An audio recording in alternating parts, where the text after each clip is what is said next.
agradecemos mucho la presencia de la doctora Cristina Aguiar, internacionalista, embajadora, porque ese título nunca se pierde. No se pierde. No se pierde. No. Y porque en este momento nos asaltan a nosotros, los miembros de Diario de Cuatro, preocupaciones muy serias, porque Naciones Unidas acaba de abandonar Haití. Doña Cristina es abogado internacionalista, como les digo, ha estado, conoce muy bien las Naciones Unidas desde su fundación, ha estado en órganos de trabajo de las Naciones Unidas especializados por mucho tiempo. Y entonces a nosotros nos asalta la interrogante, ¿por qué Naciones Unidas se va de Haití? Y no se va del Medio Oriente, y no se va de África. Sí, hola, gracias por la invitación. Buenos días, dama. Buenos días. Esa es una muy buena pregunta. ¿Por qué Naciones Unidas abandona Haití? Primero, yo creo que hay que concluir que Haití es el gran fracaso de Naciones Unidas. Como teórico representante de la comunidad internacional, en una doctrina que se conoce en Naciones Unidas como capacity building, state building. Ahí no hubo posibilidad. Tradúcalo al español. Eso es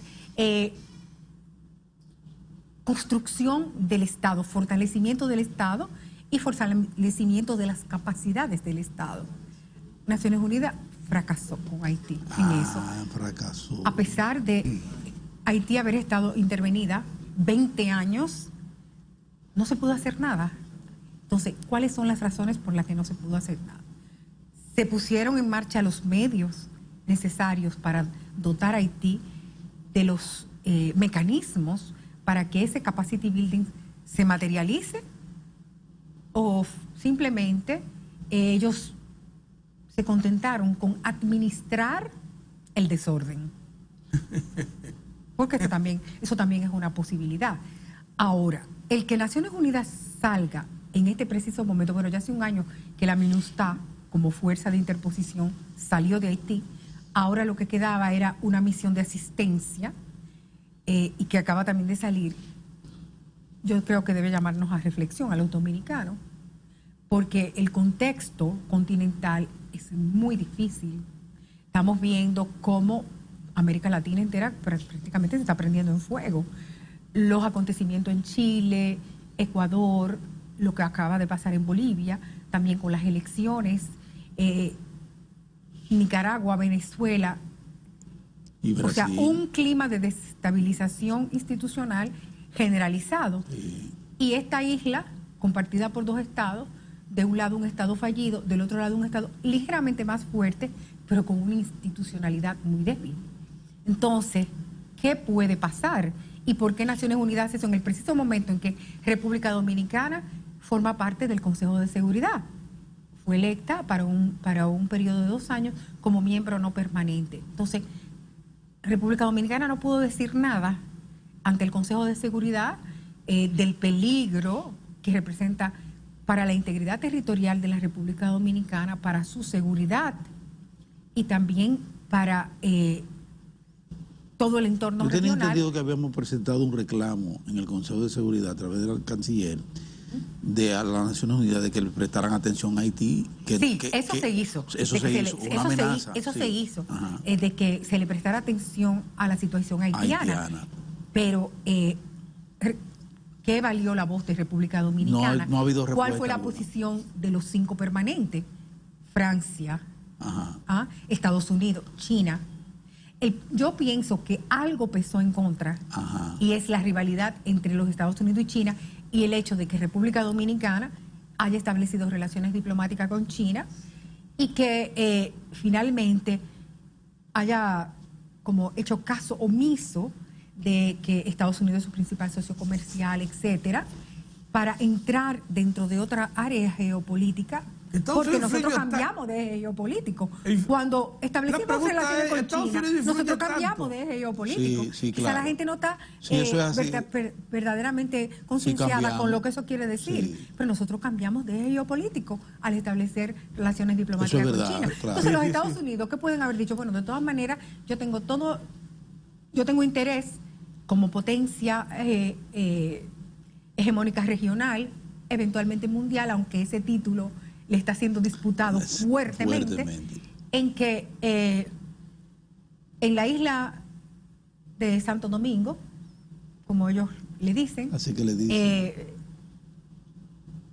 en vez de que existan 2 estados, República Dominicana se haga cargo de Haití. República Dominicana se haga cargo de Haití, porque lo que ellos no quieren, que crucen la frontera mejor, ¿verdad?, oriental, a que se quieran ir a otras islas o al territorio de los Estados Unidos, que haya menos boat people. De hecho, lo están sacando de las Bahamas y... La Bahama lo está sacando. Entonces, ¿a dónde lo están mandando? Los que salieron de Chile deportados, ¿a dónde los están mandando? Es a República Dominicana que los están mandando. No es a Puerto Príncipe, ni a la República de Haití. Entonces, verdaderamente, nosotros podemos inferir que hay una agenda en lo que respecta a Haití que implica a la República Dominicana, pero implica a la República Dominicana con efectos totalmente nefastos, porque quieren forzar que República Dominicana se haga cargo del problema haitiano. Los motines, la insurrección prácticamente que hay en Haití contra el gobierno que salió de unas elecciones teóricamente libres, regulares, auténticas, etcétera, según los estándares internacionales de la celebración de elecciones, está siendo totalmente impugnado por el propio pueblo haitiano. Pero uno se puede preguntar, aparte del hecho del aumento del precio de la gasolina, la carestía, etc., ¿quién está impulsando esos motines? Siempre hay una mano detrás. Por supuesto. Todas estas cosas no pasan gratuitamente ni espontáneamente. Hay manos que están impulsando esas agendas. Claro, hombre. Entonces, nosotros tenemos en ese sentido muchísimos adversarios, por lo menos los que queremos preservar la integridad territorial de la República Dominicana, su identidad, etcétera. Nosotros tenemos muchísimos adversarios. Hay una organización de la sociedad civil internacional que cuenta con infinitos recursos, que es la Open Society. Open Society propugna por fronteras abiertas. Ya nuestra frontera, lo que es una cosa totalmente imaginaria, y a tal grado, ¿verdad?, que yo hice una pregunta ayer en un congreso de seguridad y defensa, que si todos esos sistemas que se están usando en las ciudades inteligentes para prevenir la delincuencia, etcétera, si no se pueden usar en la frontera, los sensores, las cámaras de vigilancia, un centro de control, o sea, no tienen ni siquiera que poner verdaderos soldados en cada 10 kilómetros, sino todo eso se puede hacer con la tecnología, y no me pudieron contestar. Claro, porque es una pregunta muy de un tema sumamente sensible. Entonces, si nosotros no estamos controlando la frontera, y es obvio que nosotros no la estamos controlando, por más que haya declaraciones que hay CEFRON, que hay que ser, nosotros no estamos controlando esa frontera, quiere decir entonces que nosotros hemos pasado ya prácticamente al estadio de frontera abierta. De ahí a una declaración legal, yo creo que el paso es muy corto.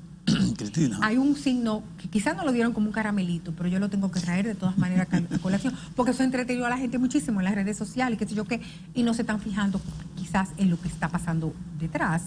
Yo oí un video de una muchachita dominicana de los Estados Unidos que me puso a pensar, no señores, no se entretengan con caramelos, vean lo que está pasando detrás, que puede ser un gran desfalco de las finanzas públicas, una serie de cosas. Y ella dice, y yo siento que va a pasar algo grave en la República Dominicana. Bueno, con todo y el tema que puede ser banal, de que quitaron el escudo de la bandera, no deja de tener significación. Porque quitar el escudo de la bandera y después suprimir la cruz blanca, esos son 2 trazos de lápiz. ¿Y con qué nos encontramos? Con la bandera haitiana. Y se le puede poner entonces un escudo que es una mezcla de los dos, y ahí está Federación Española. ¿Sabes qué cosa Pero... me llamó la atención, Moza? Perdóname, porque me luce importante señalamiento.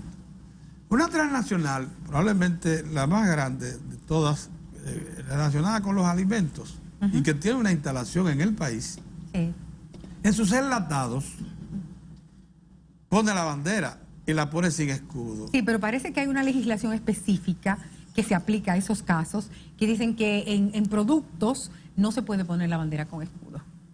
Es como la bandera mercante.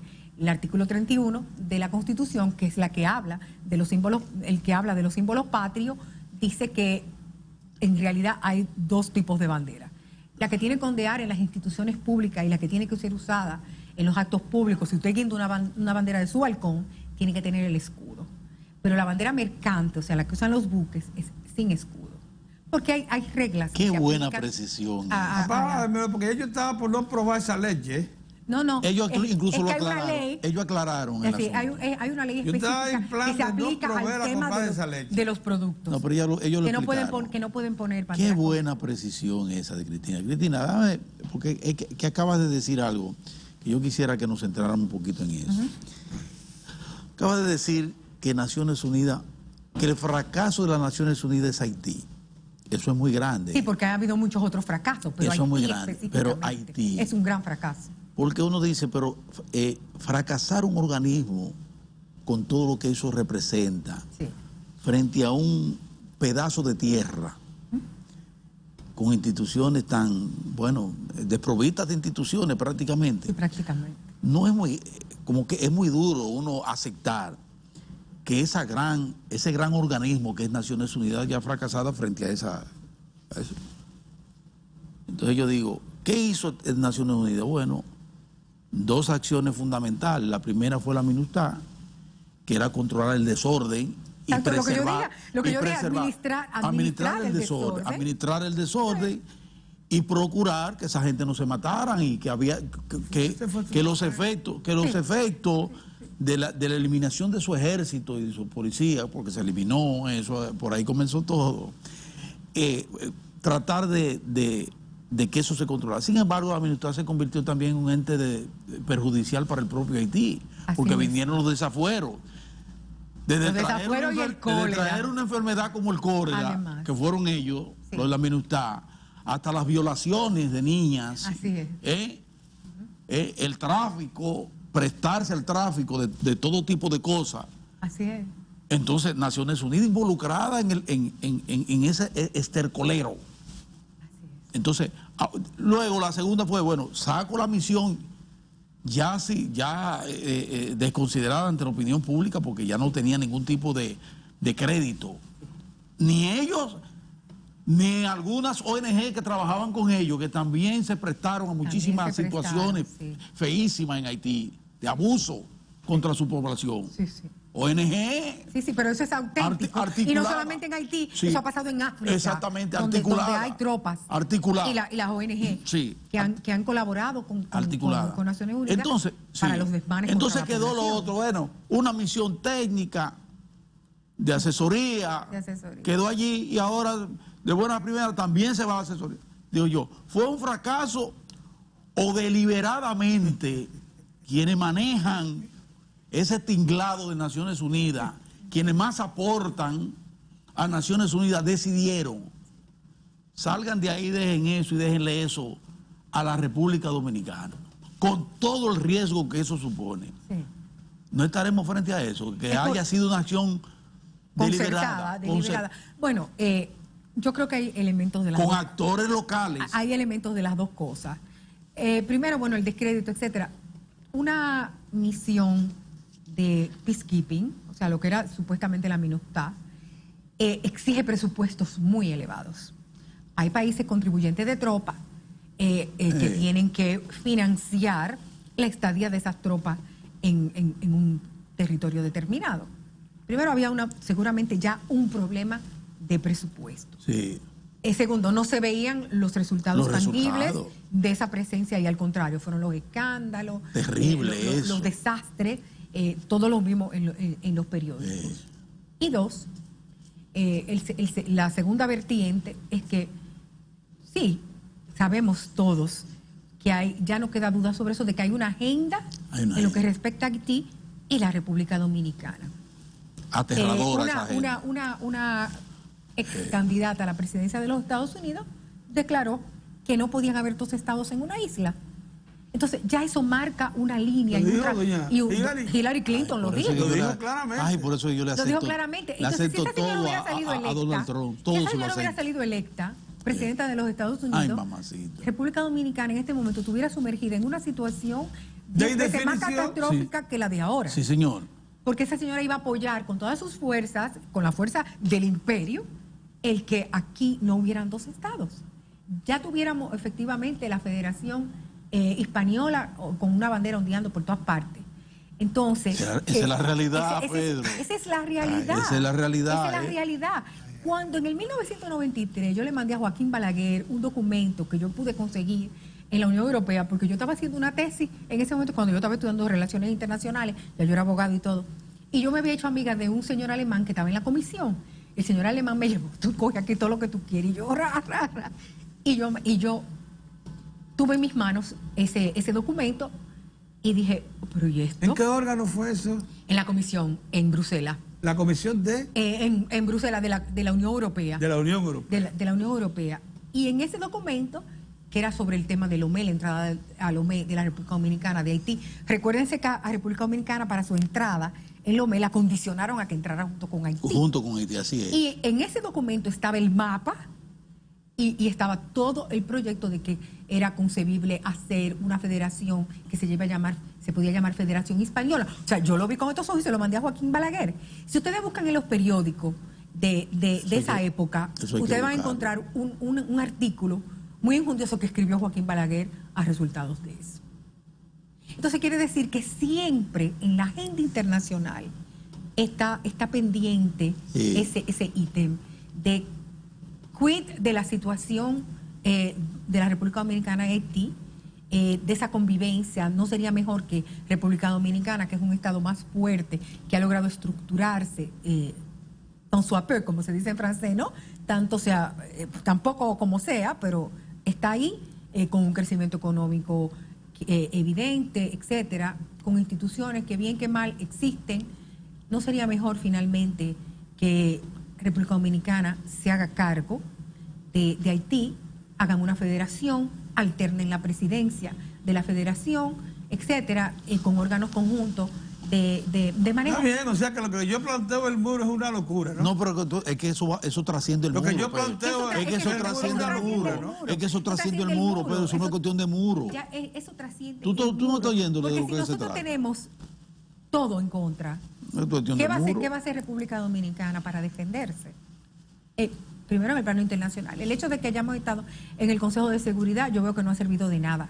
Yo había dicho en una clase donde habían personas bien colocadas, bueno, no fue una clase, fue un taller que dimos cuando República Dominicana iba a entrar al Consejo de Seguridad. Yo como ex embajadora ante las Naciones Unidas, jefa de misión, me invitaron con una viceministra de la presidencia, que también tuvo en Cancillería. Y yo dije, si el presidente de la República, el licenciado Danilo Medina Sánchez, se quiere casar con la gloria, tiene que hacer que su embajador ante el Consejo de Seguridad traiga a sesionar el Consejo de Seguridad en República Dominicana para que vean la situación de la frontera, como hizo Aquilino Boyd, que fue mi colega en Naciones Unidas, un gran embajador panameño, que llevó al Consejo de Seguridad al Canal de Panamá, para que vieran lo que era el Canal de Panamá y lo que eso representaba geopolíticamente y económicamente para... ¿Y tú le hiciste llegar esa propuesta? Bueno, yo la dije ahí. Que los que estaban ahí, que fueran encargados de transmitirla. Yo no tengo acceso al presidente de la República. Entonces... Pero eso era una buena... Pero claro que eso era una buena idea. Eso era lo que había que hacer. Excelente idea. Eso era lo que había que hacer para que el Consejo de Seguridad viera y dijera, bueno, tenemos que hacer un... Por lo menos solicitarlo. Por lo menos solicitarlo. Por lo menos solicitarlo. Y tratar de que ellos, porque ahí hay países africanos, hay 2 países africanos en el Consejo de Seguridad. Sí. Para que vinieran a ver de visu lo que es esta situación para la República Dominicana. Oye, me hubiese sido formidable. Este desorden institucional, y ahora desorden punto, a todos los niveles, con esta insurrección, lo que eso representa como amenaza para la estabilidad de la República Dominicana y para la sobrevivencia de la República Dominicana. Porque así tranquilamente, señores, la fuerza del número, ellos son numerosísimos, ya están aquí en todas partes, en toda la geografía nacional. Las haitianas trayendo hijos al mundo sin saber cómo lo van a mantener, pero ellos quieren argumentar el jus soli y agarrarse de lo que sea para tener la nacionalidad dominicana. ¿Es o no es la disolución de la nación dominicana? Está en un proceso creciente de disolución. Es un proceso creciente de disolución y Manuel Núñez lo ha analizado perfectamente bien en 2 de sus libros.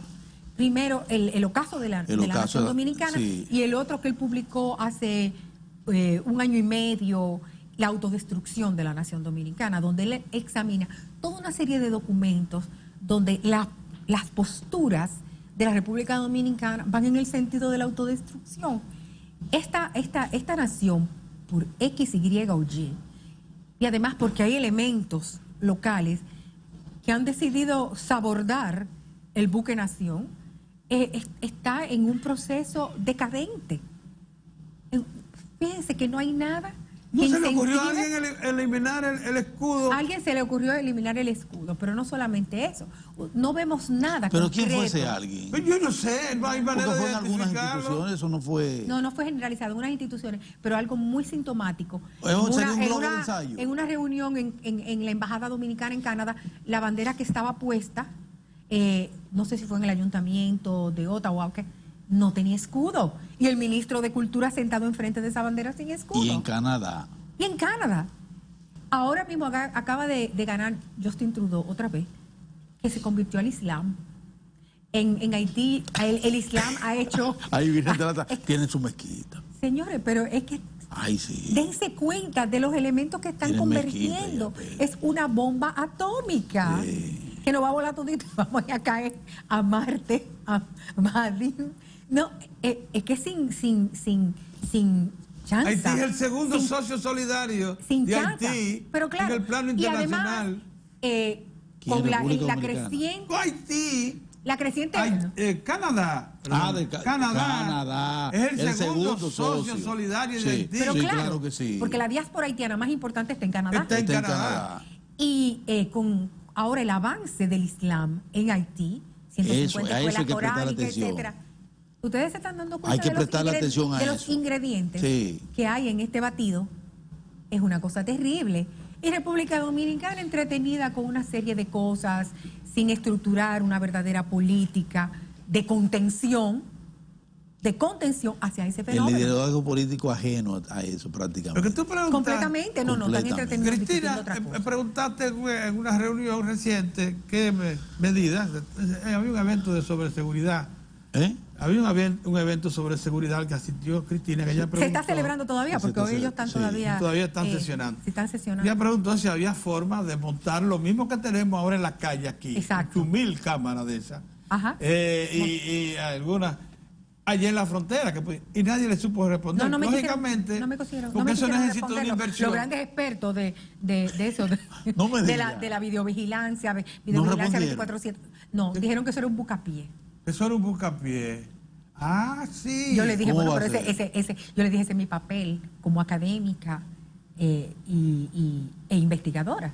Es tirar bucapié para que los expertos me respondan, ¿verdad? No, pero ¿qué tipo de respuesta es esa? Irresponsable. O sea, estamos viendo que hay un síndrome... Eso pasa. Pues, mientras tanto, no, pero hay un síndrome de irresponsabilidad generalizada. Desnacionalización. Y entonces, exacto, es una cosa que va avanzando, pero... Hay dos cosas que van avanzando paralelamente y que yo quisiera que... Ya pusieron que los idiomas oficiales de la República Dominicana en un website son el creol y el español. Señores, pero en un website del zoológico, del parque botánico, que idiomas de la República Dominicana, español y creol. O sea, ya eso está en cosas a las que tienen acceso... ¿El botánico de aquí? Sí.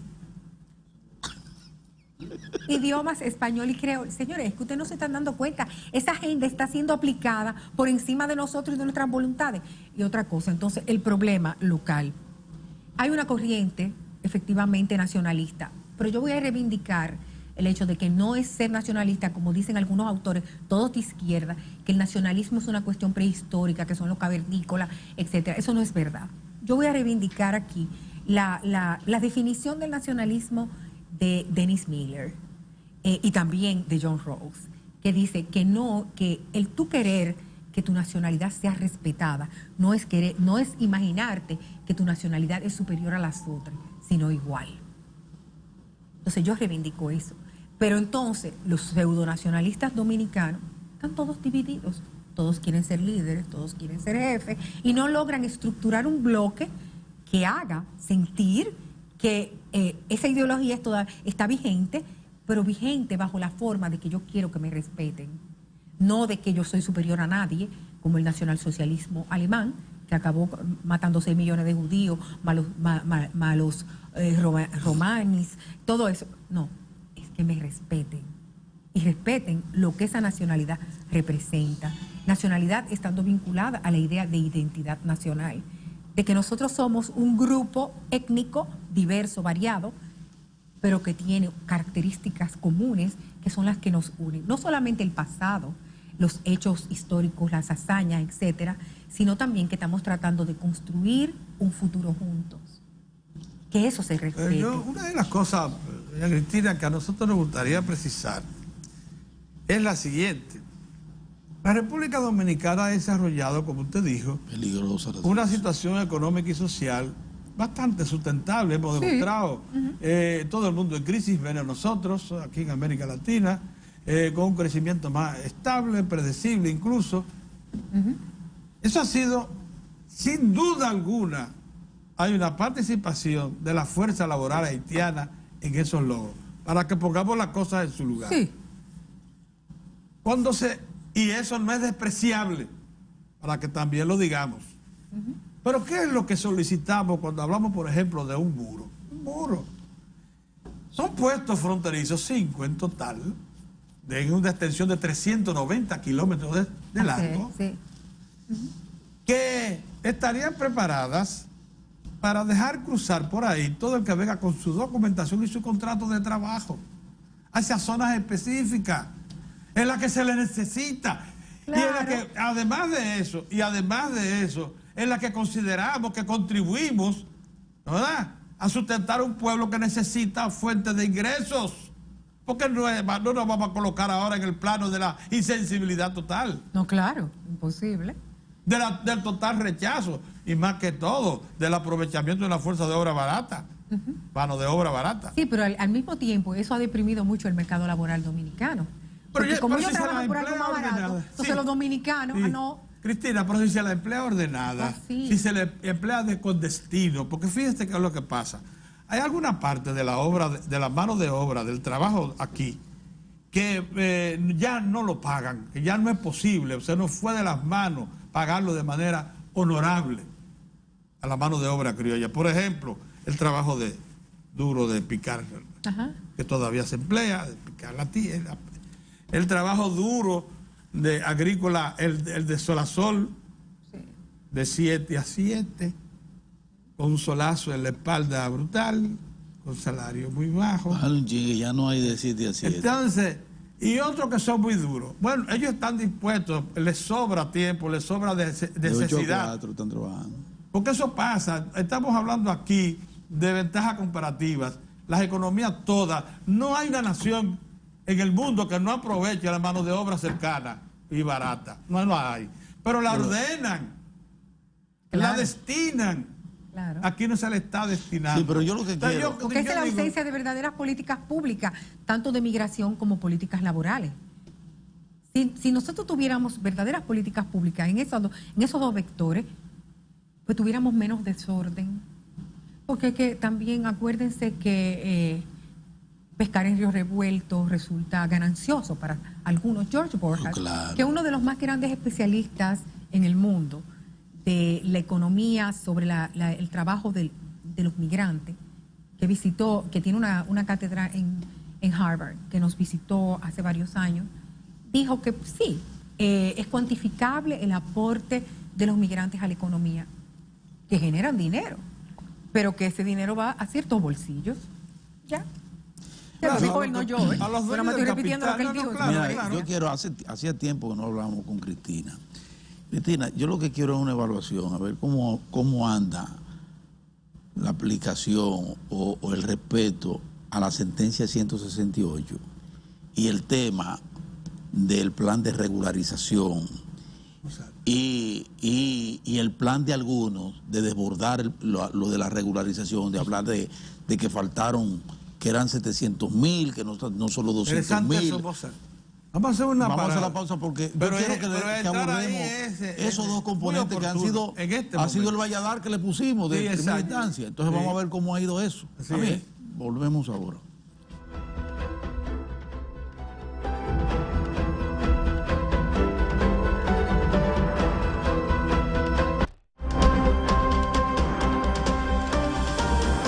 Bueno, Moza puso sobre la mesa en la sección anterior una evaluación. ¿En qué momento estamos? Una evaluación. Nosotros pusimos un Valladar a toda esta este proceso terrible que amenaza a la República. El principal problema del país se llama Haití.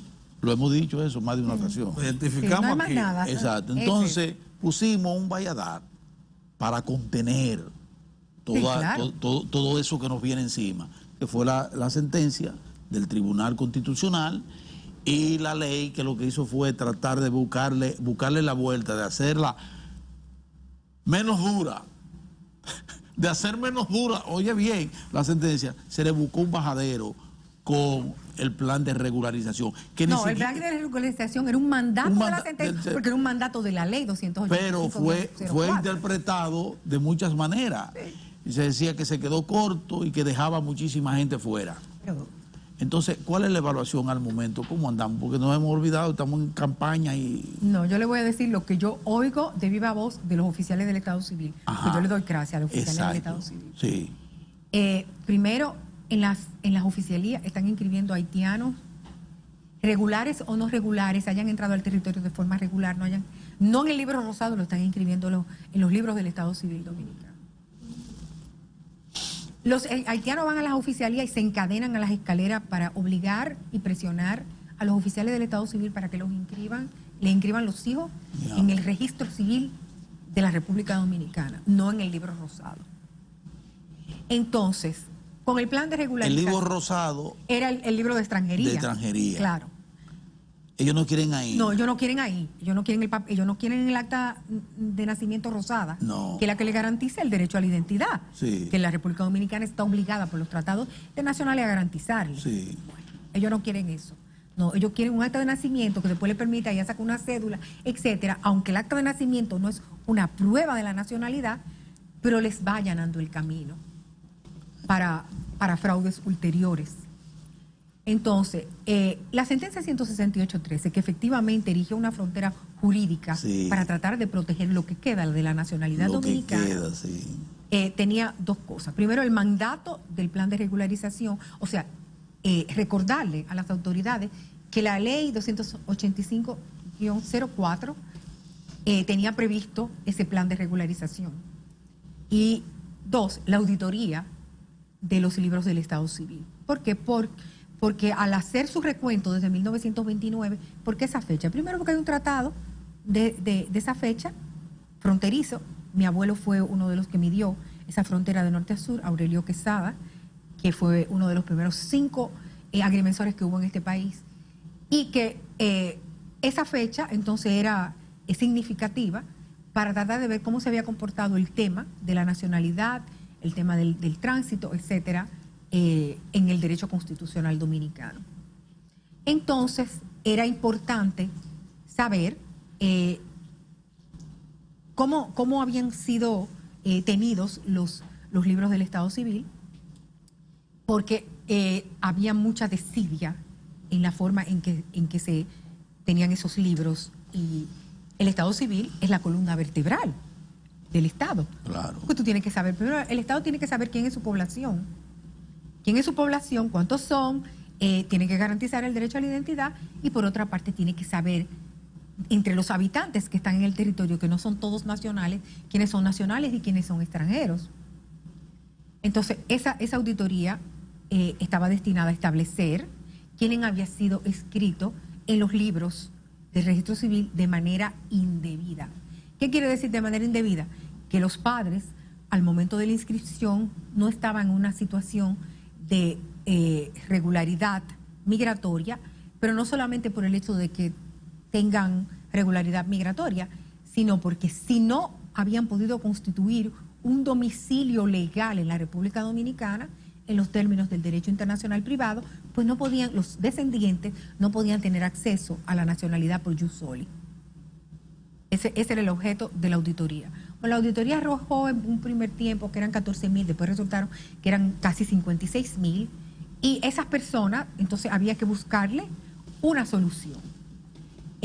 Una solución que no es un bajadero jurídico, sino una verdadera solución a una situación jurídica de personas que estuvieron en este territorio gozando de la calidad de dominicano y que de repente resulta que no tenían asidero legal para prevalecerse de esa nacionalidad. Y ahí donde está el fallo de la sentencia 168.3. A pesar de que yo he defendido esa sentencia muchísimo, pero tiene un fallo jurídico grave, que fue la puerta abierta para que en el plano internacional nos atacaran tanto. Acuérdense que la ley 169.14 es producto de la presión internacional. El tribunal no analiza el acápite 2 del artículo 18, cuando dicen que serán dominicanos todos los que hayan disfrutado de esta condición al momento de la proclamación de la Constitución. Aquí entran elementos jurídicos diversos que hay que manejar. La posesión de Estado. Usted tiene posesión de Estado dominicano, ¿y cómo se prueba? Pero tú no podías, barrer sin examinar esa posibilidad. Y ahí eso le abría a la sentencia la posibilidad de examinar el fraude en materia de nacionalidad. La jurisprudencia internacional sobre el fraude en materia de nacionalidad es enorme. Y hay un laudo muy característico de la Comisión de Reparación después de la Segunda Guerra Mundial entre Italia y los Estados Unidos, es el laudo Flegenheimer. En el laudo Flegenheimer, claro, la vía de acceso a las reparaciones de guerra era la nacionalidad. Y Flegenheimer decía que él era americano, que Italia le confiscó, etcétera. Y esa sentencia tiene ese laudo tiene muchos méritos. Primero, que determina que los jueces internacionales o los árbitros internacionales tienen capacidad para examinar las condiciones en que es otorgada la nacionalidad. Y dos, determinar cuáles son las vías de fraude posibles para obtener la nacionalidad y determinar que determinado sujeto no adquirió la nacionalidad de forma regular. La sentencia no habla de nada de eso. La sentencia sí habla del tema del domicilio. Muy bien, felicitaciones. Pero entonces dejó ese vacío que ha sido la puerta por la que han entrado todas las críticas en el plano internacional, porque si la sentencia hubiera abordado ese acápite, pero la sentencia estaba blindada a toda crítica, sobre todo a toda crítica internacional. Porque, ¿por qué dicen que desnacionalizaron? Porque había muchísima gente que habían gozado de la nacionalidad dominicana, pero tú no te detuviste a examinar si esa posesión de Estado era regular, continua e inequívoca. Y segundo, si no habían adquirido la nacionalidad dominicana por fraude. Porque ya el fraude está establecido.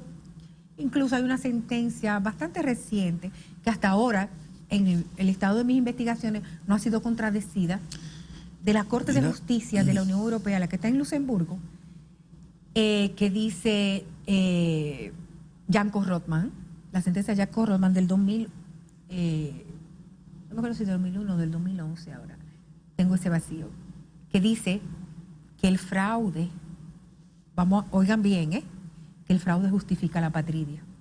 Entonces, bueno, yo no tengo más nada que discutir. Si hay una sentencia de un tribunal como la Corte de Justicia de la Unión Europea que dice que el fraude justifica la patria, óyeme, los jueces dominicanos tenían la obligación de ir a buscar el más mínimo como recoveco en ese tema para que su sentencia fuera inatacable. Yo estoy escribiendo un ensayo sobre la sentencia, basada un poco en lo que yo había dicho antes, pero examinando este aspecto, porque es un ensayo totalmente académico. O sea que con todo y el tiempo que se tomó el Tribunal Constitucional, todavía le quedaron brechas por cubrir. Sí. ¿Y ustedes saben de dónde viene eso? Que en esa formación del Tribunal Constitucional, con excelentes juristas, no había un solo internacionalista. Yo fui candidata y yo era una de las pocas internacionalistas que se presentó a ese concurso. Manuel Díaz Franjul también, José Alejandro Ayuso, que ahora entró, pero José Alejandro está más especializado en Derecho Económico Internacional. Pero internacionalista de Derecho Internacional Público y Derecho Internacional Privado, que han sido las dos vertientes de mi ejercicio profesional, no había ninguno. Cristina, dentro de todo esto tan complejo, hay un factor que es preponderante, que es la entrada masiva que sigue de haitianos y que se aposenta. ¿Ah, sí? Entonces uno dice, bueno, están entrando, y vemos esfuerzos como el que hace Abel en Santiago, que procura detener eso y que junto con las autoridades migratorias, él obliga en ocasiones a las autoridades migratorias a actuar. Bueno, porque él es el gobierno local. Él es el gobierno local y dice, no, vamos tú, y tiene su policía, y está en eso. Algo que me parece maravilloso, saludable. Claro. Pero sin embargo hay un proceso que me parece que se inició, que es el proceso de la ¿cómo se llama? Estadística. La Oficina Nacional de Estadística, que inició el proceso para el censo. Sí. El censo nacional. El censo nacional es un instrumento que de alguna manera legitima la locación, la residencia de una persona. Entonces, bueno, por lo menos la localización física de una persona, sí. La residencia, y la cantidad, porque si tú vas y tú localizas a esa familia, bueno, ahí vive 5 personas. Sí. Y son haitianos. Ellos no establecen si son haitianos o no haitianos. Hay 5 personas, tienen una residencia. No, pero localizar en territorio dominicano. Sí, pero normalmente el censo tiene que hacer el distingo. Porque la idea del censo... Explícame eso, que yo te confieso que como yo lo entiendo, ¿no? Sí, si tú haces un censo para saber el número de habitantes que tú tienes en tu territorio, bueno, ok, el número de habitantes es una cosa, de habitantes. No legitima eso No, habitantes. Tú tienes que saber cuánta gente tú tienes en tu territorio, porque es una cuestión incluso de gestión pública. Y segundo, un censo tiene que establecer cuántos son nacionales y cuántos son extranjeros. Obligatoriamente, para tú poder tener el eficaz control de los habitantes que están en el territorio, porque el Estado ejerce competencias sobre los habitantes. Eso es lo que yo, sobre todo los habitantes. Tiene competencias personales directas con los que son sus nacionales, pero también con los extranjeros. ¿Por qué? Porque los extranjeros están en tu territorio. Pero hay muchos que no tienen ni siquiera documentos. ¿Cómo demuestran? O dicen, no, yo soy dominicano. Ajá. Porque todito que no tengo, debe su documento, yo no tengo documento, pero soy dominicano. Pero yo soy dominicano. Y entonces, ¿hay algún mecanismo para...? Es que el cruzar una yo no quiero que me legitimen eso ahí. Ya yo lo he dicho hace mucho, que el cruzar una frontera terrestre no te hace cambiar de nacionalidad. Mira, ahí había gente en las elecciones esas que pasaron ahora recientemente, que salieron reportados porque hubo una delegada de mesa que no quería que esa persona votara, que era haitiano, y apenas hablaba castellano. Sí. Y tenía una cédula para votar. Lo vimos, sí. Todos lo vimos, ¿verdad? Sí. Entonces, el problema es que hay algunos que hablan muy bien castellano, pero esas son las personas y la familia que tiene 50 años en este territorio. Cristina, tenemos debilidades institucionales. Pero hay muchas debilidades institucionales. Entonces nosotros nos hemos estado ocupando de una serie de otras cosas periféricas, pero del núcleo. Esas son troneras que tenemos aquí en materia institucional, que facilitan el abordaje. Yo quisiera, porque se me quedó una pequeña laguna de la primera parte de la intervención. ¿Por qué Naciones Unidas insiste, tiene paciencia, encuentra recursos para situaciones como, por ejemplo, la Palestina con los israelitas? Y ellos insisten y todavía están, y tienen la esperanza. En el Medio Oriente, si usted puede replicar eso con 5 o 10 lugares más, en todo el Medio Oriente. En África. En África están presentes en sitios donde la educación, porque si algo hay que reconocer al Medio Oriente, es que ahí hay educación, hay historia, hay formación. Pero en África hay sitios donde todavía el ambiente es tribal. Sí, es así. Y ahí ellos insisten.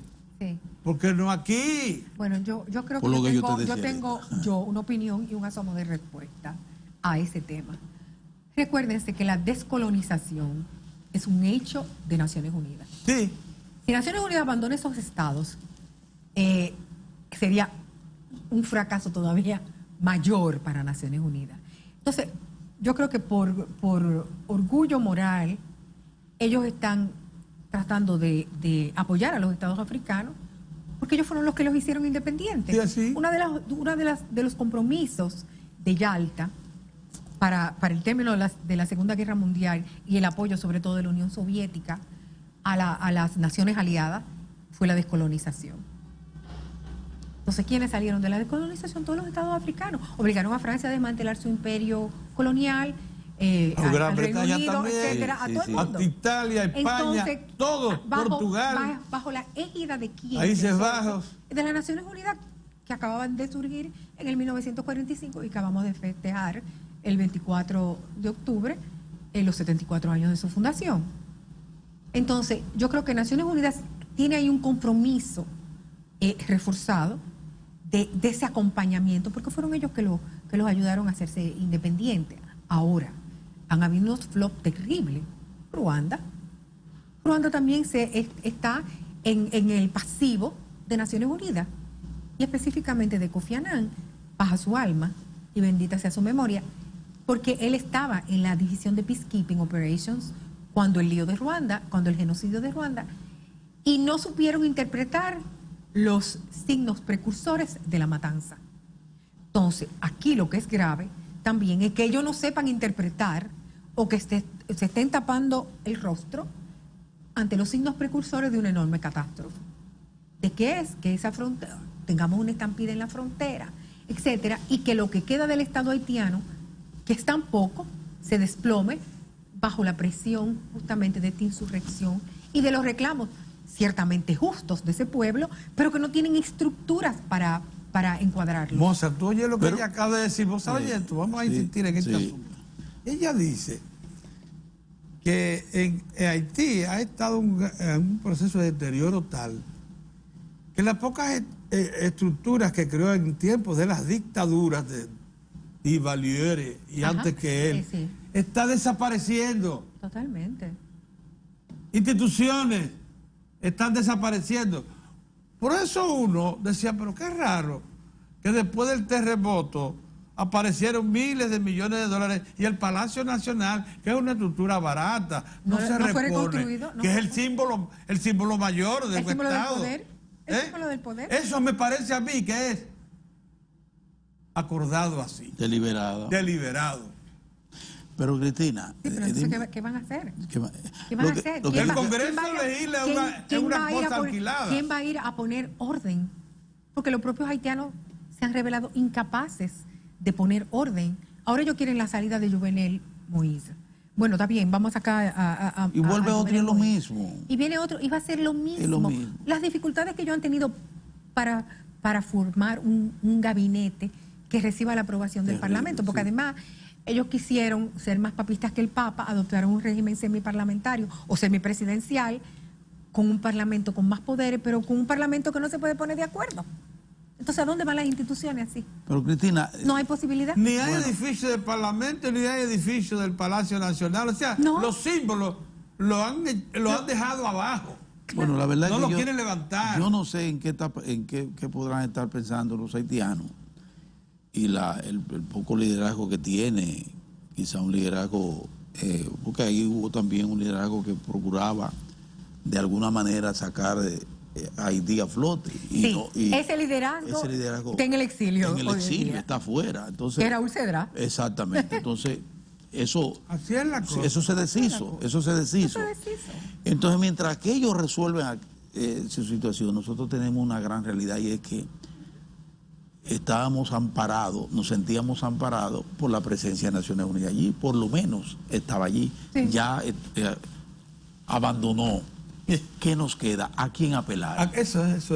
Bueno, ¿A quién apelar? ¿Qué podemos hacer nosotros? Nosotros tenemos que, yo creo, eso es una opinión personal. Sí, claro, una opinión de peso. Inventando. Nosotros tenemos que ahora recurrir de manera urgente al mecanismo regional. A tocar a la puerta de la OEA. A la OEA. A la OEA. Sí, aunque parezca contradictorio. Aunque parezca contradictorio. Tenemos que tocar a la puerta de la OEA. Ajá. Si la OEA fue capaz de montar una fuerza interamericana de paz para venir a interponerse aquí con la revolución, la que sé yo. Ay, que nosotros tenemos que pedir algo semejante para Haití. Para Haití, para el tema haitiano, y argumentando nosotros el peligro inminente que hay para la República Dominicana, su integridad territorial, la integridad de la nación. O sea, nosotros pedimos una intervención. Bueno, que allí no hay nada que sustente esa población. Que no hay nada. No tienen en qué sustentarse. Entonces, ya el mecanismo universal los abandonó.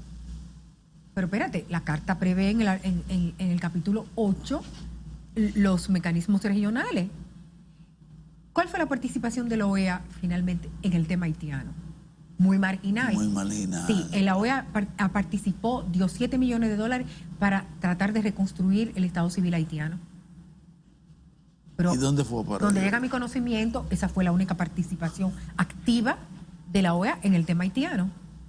Porque fue Naciones Unidas. Teóricamente llegó y arropó. Llegó, arropó, sí. Llegó y arropó para entonces... arropó y saqueó este desastre. Porque finalmente nosotros podemos prácticamente concluir que la presencia de Naciones Unidas lo que hizo fue agravar el sí. En todos los sentidos. Agravar el conflicto en todos los sentidos, porque le trajo el cólera. De la Altagracia. ¿Hace cuánto? Más miseria para ese pueblo, que ya no aguanta más. Ya no aguanta más. Ese pueblo no aguanta más. Entonces, un capítulo totalmente absurdo en la Carta Constitutiva de las Naciones Unidas es lo que ha impedido que se pueda siquiera evocar la posibilidad de un fideicomiso en Haití, porque el capítulo 4 de la Carta dice que ningún Estado miembro de Naciones Unidas puede ser objeto de un fideicomiso. Entonces, ¿para qué existen los fideicomisos? Para los territorios no autónomos, que siguen siendo 17, y entre los cuales está Puerto Rico. La situación de nosotros es difícil. No, es que el trabajo que hay que hacer además es un trabajo de fondo en cuanto a Naciones Unidas. Esa carta constitutiva, que tiene 74 años, muy buena, pero tiene que ser revisitada. La situación no es la misma que hace 74 años. También es verdad. Tenemos estado, y como dice la ciencia de la complejidad, las cosas nacen, se desarrollan y mueren. Los estados también. Nosotros hemos tenido una serie de estados en el mundo que delante de nuestros ojos han desaparecido. El caso de Somalia todavía no está totalmente resuelto, aunque seguían teniendo un asiento en la Asamblea General, etcétera, porque tratamos de mantener viva la ficción que es el Estado, porque el derecho internacional